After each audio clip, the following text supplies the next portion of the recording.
52 000 mètres carrés, 4 énormes bâtiments, entièrement vides, qui devaient accueillir plus de 300 ouvriers.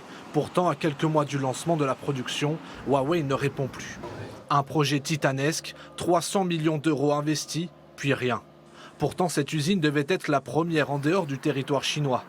La déception est totale pour les habitants de la commune. C'est, je pense, non négligeable. 300 emplois, c'est 300 familles. Donc voilà, la non-ouverture, je pense qu'économiquement, c'est pas une bonne nouvelle. Toutes les subventions publiques ont bien été annulées à mesure que le doute autour du projet s'épaississait.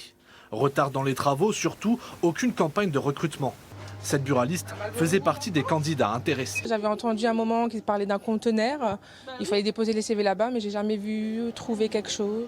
Que va-t-il advenir de ce site bâti pour produire la dernière technologie de réseau 5G?